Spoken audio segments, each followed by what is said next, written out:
سلام به شما عزیزانی که دارید ویدیو من نگاه میکنید. مریم فرمانی هستم، روان درمانگر، مشاور خانواده. در این ویدیو میخوام از رابطه بین زن و مرد و اونچه که کمک میکنه که این رابطه خوبی باشه صحبت بکنم. در واقع باید بگم 7 قدم اولیه رو اگر زن و شوهرها توی رابطهشون بردارن میتونن یه آرامش رو در رابطهشون برقرار بکنن که کمک بکنه وقتی هم که بچه داشته باشن، کمک بکنه به اینکه بچه های سالمی تحویل جامعه بدن. چون بچه ها وقتی در محیط آروم بزرگ بشن، بچه های آروم و بچه های واقعا سالمی خواهند بود. اولین قدمی که لازم هست که زن و شوهرها در رابطهشون حفظ بکنن اینه که آگاه باشن از اینکه خودشون تو این زندگی که وارد شدن چی میخوان و شریک زندگیشون چی میخواد. واقعا این خیلی مهمه که ما اصلا بدونیم خودمون چجور آدمی هستیم، خودمون رو بشناسیم، بدونیم خودمون چی میخوان. خیلی از ماها خودمون رو نمیشناسیم هنوز.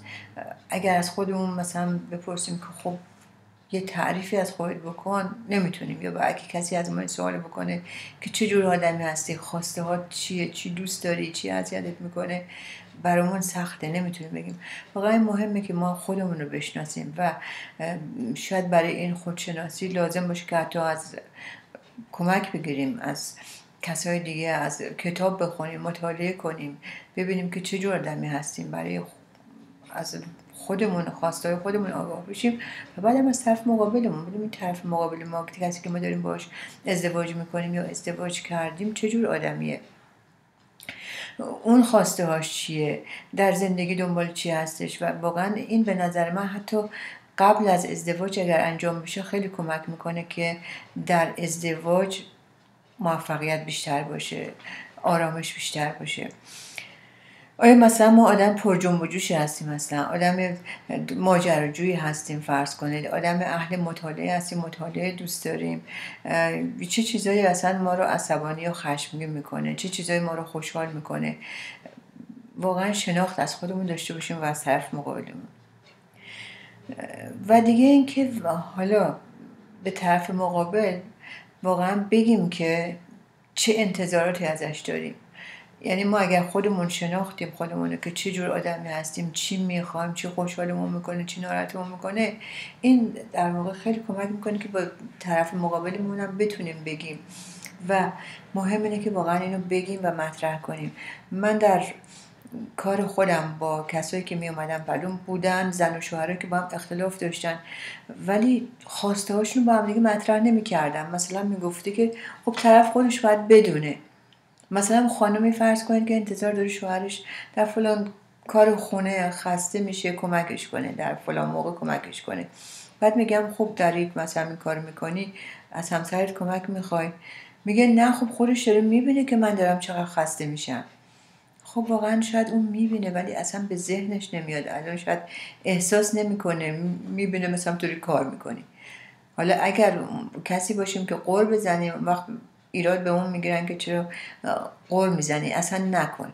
در صورت که اگر ما بتونیم واقعا مطرح بکنیم خواستمون رو با آرامش، با ملایمت، با مهربونی، با عشق مطرح بکنیم و بگیم که این کار منو خسته میکنه، میشه تو هم به من کمک میکنید، خب این خیلی راحت تر خواهد بود و طرف مقابلمونم میدونه که چطوری به ما کمک میکنه.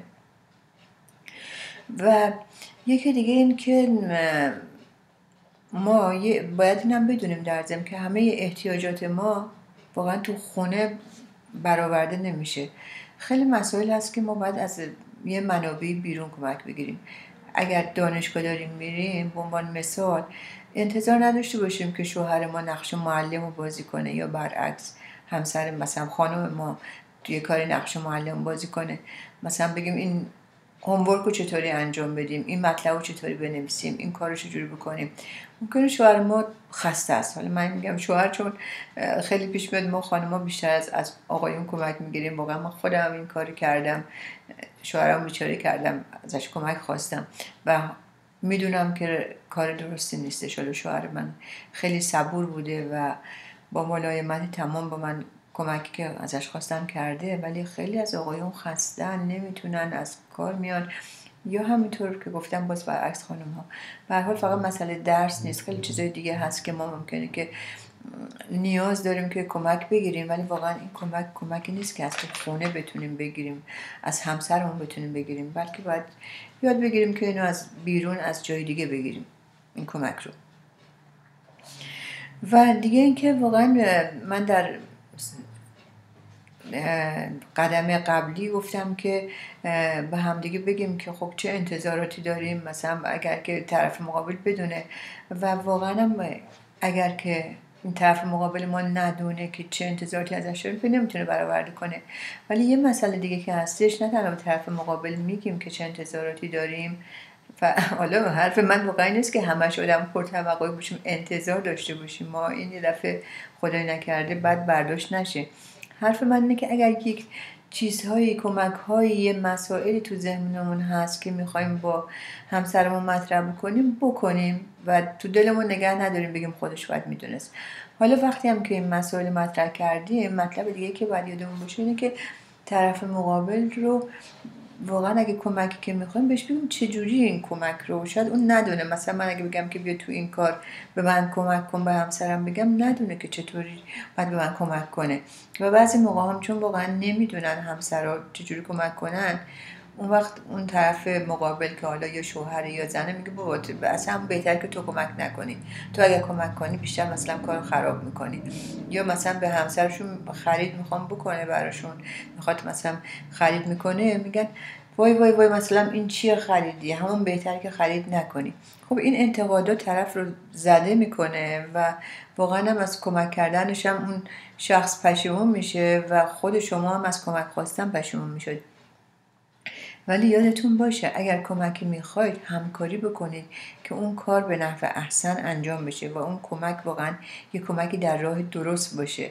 اگر خریدی مثلا میخواد یه لیست بدید و هم تقریبا با یه مقدار جزئیات ذکر کنید که اینو میخواید، مقدار اینقدر میخواید، مثلا چجوری باید باشه. یا همجور اگر کار خونه ای میخواید یا اگر که کارهای دیگه هستش، همسری شوهری انتظار داره از زنش توی مسائلی، خودتون هم همکاری بکنین که خواستتون به نحو بهتری انجام بشه. و دیگه اینکه اگر حالا ما از همسرمون انتظاراتی داریم ولی واقعا نباید این انتظار داشته باشیم که شریک زندگیمون خودش رو کاملا اونطور که ما میخوایم تغییر بده، چون واقعا تغییر دادن که آسون نیستش. ببینید ما با یه خصوصیاتی، حالا هرچی سن سالمون هست، سال هاست که با همون خصوصیات بزرگ شدیم، از بچگی تا به اینجا رسیدیم و اون رفتار ما هرچی بوده تکرار کردیم. شاید هم مثلا حتی انتقادم ازمون شده ولی طوری نبوده این انتقاد که مثلا ما به این فکر بفتیم خودمون عوض کنیم. و عوض کردن کار آسونی نیست. یعنی هر کدوم از ما خودمون رو واقعا به راحتی نمیتونیم عوض کنیم، چه برسه که طرف مقابل رو. ولی اینم بگم که کار غیر ممکنه نیست. هر کاری یک بهایی براش پرداخت میشه ولی غیر ممکن نمیتونه باشه. یه ضرب المثل قدیما بود میگفتن غیر ممکن غیر ممکنه، یعنی خود غیر ممکن تنها چیزی که غیر ممکنه، وگرنه همه چیز تقریبا شدنیه. البته حالا این همه چیز شدنیه در زیر یک دسته‌بندی قرار میگیره که همه چیز شدنیه باید واقعا معقول و درست هم باشه. مثلا حالا من الان مثال نمیزنم که چیزای نشدنیه ولی خیلی چیزا هم هست که خب نشدنیه. ولی به هر حال برگردیم به حرفمون که سر تغییر کردنمون. تغییر ما میتونیم بکنیم و اگر واقعا رفتار آزاردهنده داریم خب باید اون رفتار رو تغییر بدیم، رفتاری که دیگران رو اذیت میکنه و چون دیگران رو اذیت میکنه خودمون اذیت میشیم.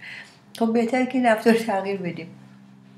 ولی یادمون باشه در زندگی مشترک ما وقتی از طرف مقابل میخوایم که تغییر بکنه فکر نکنیم که همین مثلا میگه خب بابا مثلا اینجوری کن دیگه، چون مثلا تو چرا عادت کردی ساعت 10 میخوابی مثل مرغ، ساعت مثلا 11-12 که منم میخوابم، خب بیا با هم بریم بخوابیم.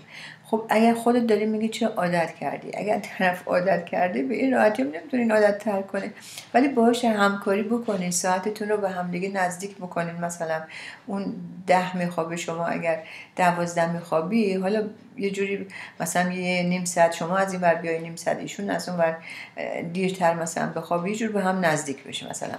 یا کارهای دیگه همینطوری. یعنی واقعا حرف اینه که تغییر اگر میخواید خیلی نکنین تغییر همین الان یه روزه 2 روزه انجام میشه. تغییر زمان میبره، تغییر باید صبور باشید، ولی تغییر امکان پذیره و هر کسی میتونه واقعا خودشو به اون نحوی که میخواد، اون جوری که مدلی که میخواد باشه تغییر بده. و مسئله دیگه که سعی کنیم مسائل رو از دیدگاه طرف مقابلمون هم ببینیم. یعنی یه موقع ما یه چیزایی رو اذیتمون میکنه ولی واقعا از دیدگاه اون طرف مقابل نگاه نمی کنیم که اون داره چطوری میبینه. مثال چی بزنم؟ فرض کنید که مثلا یه نفر یه دوستی میاد، دوست شوهرمونه یا یک خانمی دوست خانممونه مثلا میاد، ما حالا لذت نمیبریم ولی این حس رو نمیگیریم که همسر ما داره لذت میبره از این رابطه، دوست داره. از دیدگاه ایشون نگاه کنیم که این دوستشه که مثلا سالها باهاش بوده، خاطرات خوش با هم دیگه دارن. خب این رو ما احساس بکنیم و بفهمیم تا اذیتمون نکنه. و حالا من نمیگم این به معنی که مثلا ما هم لذت ببریم از اون دوست که اونجا نشسته، دوست خانممونه یا دوست شوهرمونه، ما ممکنه لذت نبریم ولی این رو بفهمیم که طرف ما داره لذت میبره، اقلا این لذت رو به اون حروم نکنیم. یا مثلا شوهر ما یا خانم ما یه آدم مذهبیه، اهل اینه که نماز بخونه، اهل اینه که روزه بگیره. خب اگه ما نمی کنیم به اون کاری که اون میکنه احترام بذاریم، ارزش بذاریم و بدونیم که اون کار رو دوست داره. از دید اون نگاه کنیم که مثلا چقدر براش مهمه که فرزن از اون غروب رو گوش بده، سر به سر نذاریم، مسخره نکنیم. یا که یکی کسی مثلا اهل چیزای معنویه، خب اون رو درک بکنیم. یعنی واقعا درک کردن، تکرار میکنم، به این معنی نیست که ما هم عین اون همون رو دوست داشته باشیم، ولی درک کنیم که اون دوست داره، احترام بذاریم به اون و همونطور که گفتم سر به سر نذاریم، مسخره نکنیم، اذیت نکنیم که زندگی اونو خراب کردیم. و مورد آخری که میخوام بگم، به هر حال توی زندگی ها اختلاف نظرهایی هست. یعنی واقعا این نیست که دو نفری هر چقدر قبل از ازدواجم بررسیاشون کرده باشن، کندوکاواشون کرده باشن، مسائل در نظر گرفته باشن، بازم اختلاف نظر وجود داره. شما میبینید مثلا توی یک خونه‌ای که بزرگ میشین با خواهرتون، با برادرتون، با هم بزرگ شدید، توی محیط خونه بزرگ شدید، پدر مادر یکی بوده، فامیل یکی بوده، خونه یکی بوده، خورد و خوراک یکی بوده، ژنتون هم باید ظاهرا یکی باشه ولی با هم دیگه چقدر اختلاف نظر دارین. یکی یه چیزی رو دوست داره و یکی یه چیزی رو دوست نداره. حالا برسه ما که زن و شوهر هستیم با هم دیگه، از دو تا خانواده مختلف اومدیم، از دو تا طرز فکر مختلف، ژنای مختلف، بعضی موقع حتی زبانمون با هم دیگه فرق میکنه، بعضی موقع فرهنگمون فرق میکنه. ببینید این اختلافات وجود داره و برای واقعا برطرف کردن این اختلافات بایستی همت کرد، باید قدم برداشت، باید سعی کرد تا این اختلافات برطرف بشه و آسون نیست و همش هم نباید از طرف مقابل انتظار داشت. یکی از کارهایی که میشه کرد گفتگو کردن با هم دیگه است. یعنی باید کرد، باید با هم دیگه زن و شوهر گفتگو کنن، باید وقت بذارن مشکلاتشون و انتظاراتشون رو از هم دیگه با هم دیگه مطرح کنن. و من توصیه میکنم که زن و شوهرای عزیز حداقل هفته یه بار برای این کار وقت بذارن، یه 2 ساعتی رو هفته یه بار با هم دیگه وقت بگذرونن و تو خونه هم نباشن.